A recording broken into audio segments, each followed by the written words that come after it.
Queridos irmãos, queridas irmãs, então, esse vídeo de número 146, aparições, transfigurações.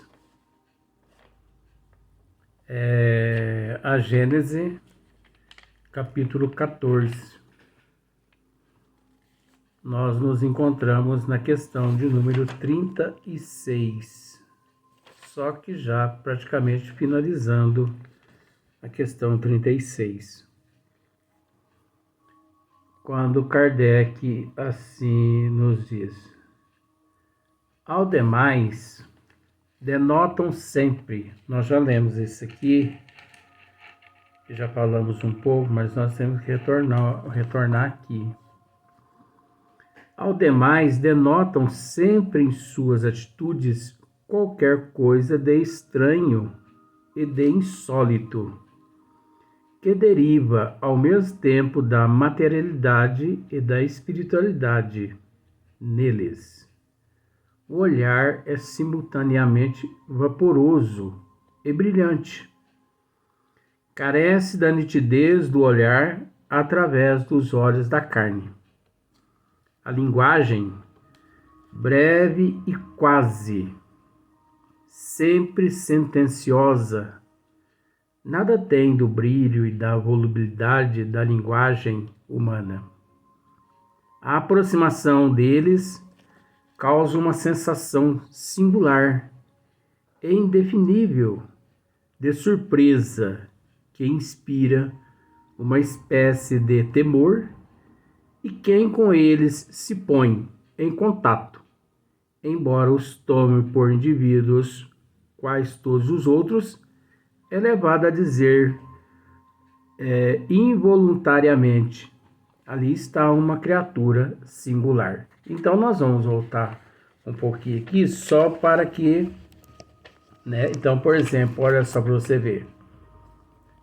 Tal caráter dos agêneres, ou dos agêneres. Tal o caráter dos agêneres, com os quais se pode confabular sem suspeitar de que eles o sejam.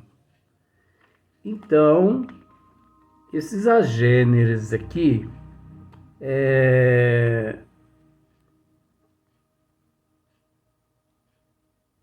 existe aquelas materializações de espíritos que, de certa forma, para aquela pessoa que não tem conhecimento, ou até para aquelas pessoas que têm conhecimento, certo momento, esses seres, eles acabam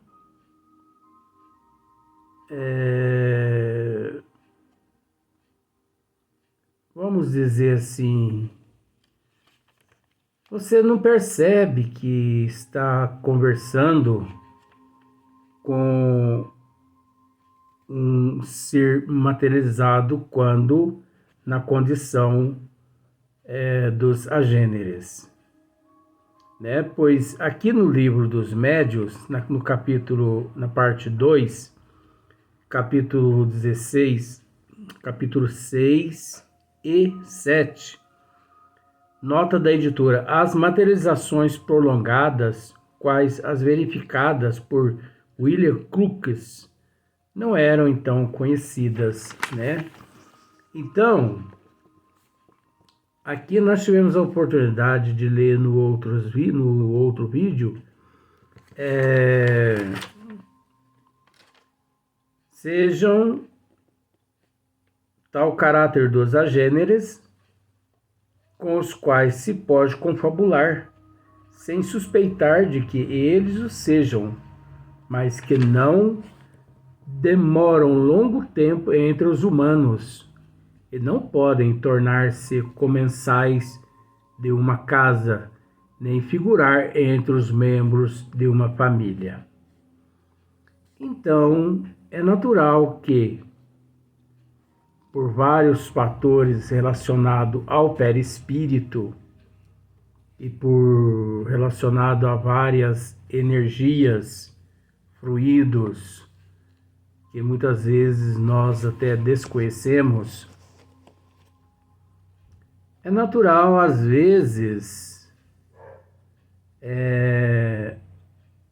nós, em dado momento, depararmos com uma pessoa materializada e você ali por algum período, você até dialoga com aquela pessoa. Então, de repente, aparece do nada no teu trabalho, né? Você vira um corredor, vira o outro, dá de cara com aquela pessoa. E ali aquela pessoa conversa com você, você conversa com aquela pessoa e a pessoa te interroga algumas coisas, você explica para aquela pessoa, mas mal sabe você que você está conversando ali com um ser, com um agêneres, né? Com um ser materializado por um período que não temos como avaliar o período e nesse tempo, né? Então, como Kardec está dizendo aqui, tal caráter dos agêneres com os quais se pode confabular sem suspeitar de que eles o sejam, mas que não demoram longo tempo entre nós, ou melhor, entre os humanos. Eles não demoram muito tempo entre os humanos. E também eles não podem tornar-se comensais de uma casa. Eles não podem, né, se alojar em uma casa e passar a viver ali numa casa com uma família ou com uma pessoa, nem figurar entre os membros de uma família. É o que nós acabamos de dizer aqui, né? Mas esses seres, eles acabam, de certa forma, como eu posso dizer, nos enganando? Não. Eles não agem assim para nos enganar. É óbvio que para que eles se apresentem dessa forma, né, nesse tipo de materialização, ali é empregado vários tipos de fluidos naquela materialização.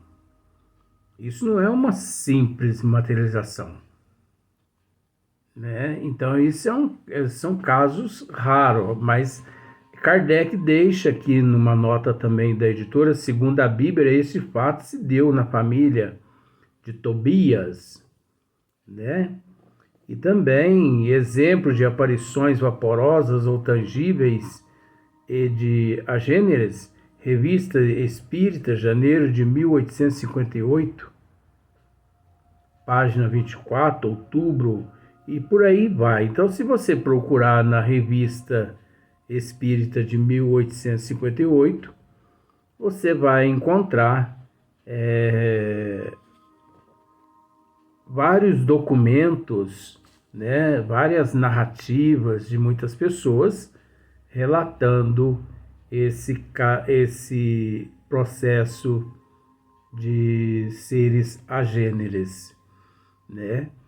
E é óbvio que, como descreve aqui, ao demais denotam sempre em suas atitudes qualquer coisa de estranho e de insólito que deriva ao mesmo tempo da materialidade e da espiritualidade. Neles, o olhar simultaneamente vaporoso e brilhante. Então, acontece dessa forma, nesses seres, o olhar é simultaneamente vaporoso e brilhante. Carece da nitidez do olhar através dos olhos da carne, porque eles carecem, né? A linguagem breve, quase sempre sentenciosa. Breve, sentenciosa. Sim, não. Tudo bem? Vou ver o que posso fazer. Você entendeu? Eles não ficam ali naquele proselitismo, né? Nada tem do brilho e da volubilidade da linguagem humana. Olha só. A aproximação deles causa uma sensação singular e indefinível de surpresa. Quando você percebe, por exemplo, você está dentro da tua casa e de repente você olha assim, um homem sentado, né? Ou um homem vindo na sua direção, dentro da tua casa, ou uma mulher. Mas não precisa ficar com medo, não. Eles estão ali por algum motivo nobre, né? Então, é indefinível de surpresa que inspira uma espécie de temor. No princípio, você tem uma espécie assim de temor. E quem com eles se põe em contato, embora os tome por indivíduos quais todos os outros, é levado a dizer involuntariamente: ali está uma criatura singular. Então, é preciso entender isso, né? Ali está uma pessoa vaporosa, ali está uma pessoa tangível, né? Ali está um espírito que já não faz parte mais desse mundo físico o qual nós nos encontramos. Então agora nós vamos para a questão de número 37. Sendo o mesmo o perispírito, né? Assim nos encarnados, como nos desencarnados, um espírito encarnado, por efeito completamente idêntico, pode, no momento de liberdade, aparecer em ponto diverso do que em que repousa seu corpo, com os traços que lhes são habituais e com todos os sinais de sua identidade. Foi esse fenômeno do qual se conhecem muitos casos autênticos que deu lugar à crença dos homens duplos. Então nós vamos ler novamente isso aqui, ó, só para você ver. Lógico que eu já conheço o caso, mas nós vamos ler novamente só para esmiuçar. Sendo o mesmo o perispírito, né? Então, sendo o mesmo o perispírito, que é o perispírito. Assim nos encarnados, como nos desencarnados, um espírito encarnado, por efeito completamente idêntico, pode, no momento de liberdade, dorme, se desprende, né? Aparecer em ponto diverso em que repousa seu corpo, com os traços que lhe são habituais e com todos os sinais de sua identidade. Foi esse fenômeno do qual se conhecem muitos casos autênticos que deu lugar à crença dos homens duplos. Então, Olha só para você ver. Homens duplos. Então, nós temos que recorrer aqui ao número 3. Então, exemplos de aparições de pessoas vivas. Dezembro de 1858, página 329, 331. Então, recorrendo-se à Revista Espírita, novamente, de 1858. Então, a aparição.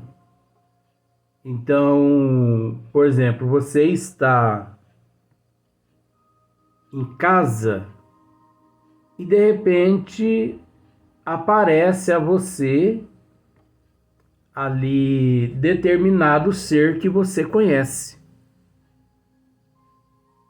Aí você pensa assim, mas será que de fato é realmente o indivíduo que eu conheço? Pode ter certeza de que sim. Então olha só para você ver. São habituais e com todos os sinais de sua identidade.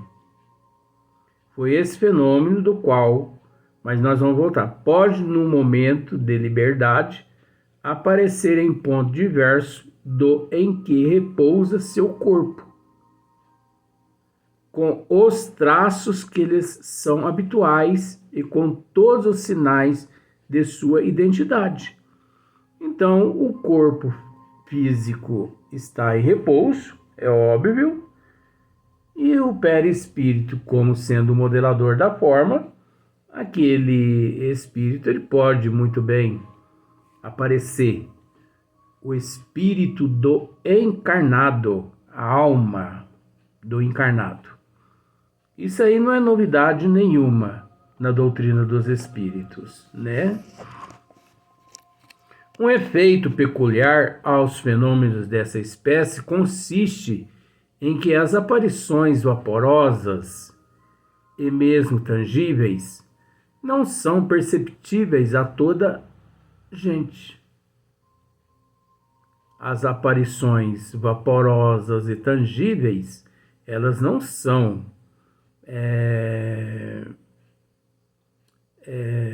perceptíveis a toda a gente, indistintamente. Os espíritos só se mostram quando o querem. Então não adianta a pessoa ficar gritando, né? Não adianta a pessoa ficar gritando, pedindo a presença de Eurico Persanu, Bezerra de Menezes, ou do pai, ou da mãe, ou do tio, ou do filho. Não adianta. Ele pode até estar presente, mas se ele não quiser ser visto, ele reduz ali os elementos fluídicos no seu perispírito e ele não aparece para ninguém ali. Ali pode ter os melhores, vamos usar esse termo, ali pode ter os melhores médiuns videntes que não consegue ver aquele espírito presente, né? Então, o espírito é quem permite a aparição. O espírito fulano de tal apareceu a mim, porque ele permitiu. É lógico que você tem que ser uma pessoa dotada da faculdade a qual, né, para poder vê-lo. Mas não basta você ver. Eu vejo os espíritos. Não basta. Eles têm que querer aparecer para você. Então, os espíritos só se mostram quando o querem e a quem também o querem. O que isso significa? Pode ter 10 médiuns videntes numa sala. E o espírito ali se faz presente e aparece apenas a um médium só. Os outros 9 não. Mas se um viu, os outros também têm que ver. Não é a vontade da pessoa que predomina. É a vontade do espírito que predomina. Ele que determina, né? Um espírito, pois, poderia aparecer numa assembleia a um ou a muitos dos presentes e não ser visto pelos demais. É que eu estou acabando de dizer aqui, né? 10 médium. Então, ele se apresenta apenas a um médium só. Ele pensa assim: eu vou aparecer apenas a um só desses 10. E pronto.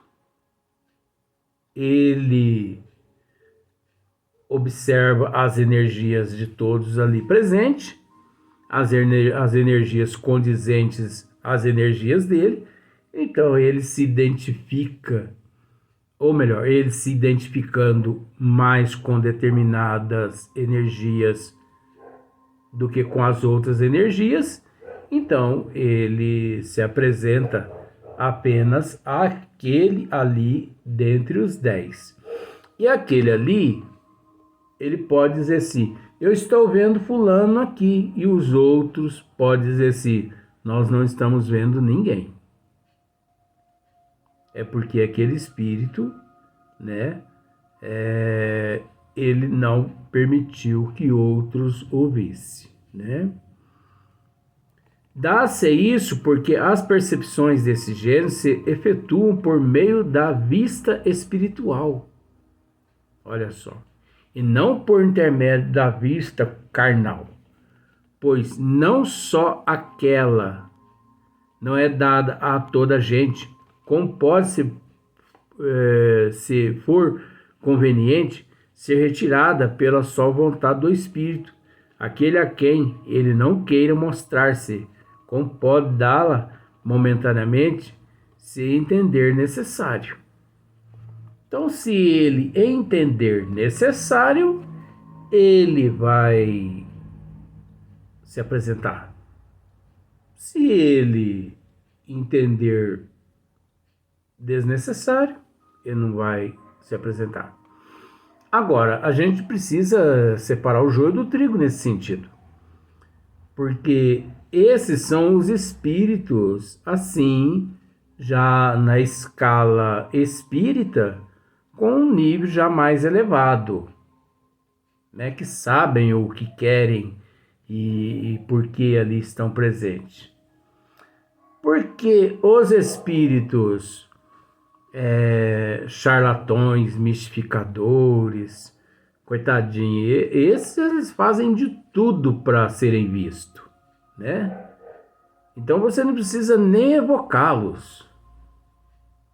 Só de você, assim, eu não sei não, parece que eu estou sentindo a presença de Gumercindo aqui. De repente, Gumercindo aparece na minha frente. Porque eles querem exibir, né? Os espíritos menos esclarecidos, eles são loucos para se exibir. Enquanto os espíritos mais esclarecidos, eles não têm essa necessidade, né? Então vamos para o próximo vídeo.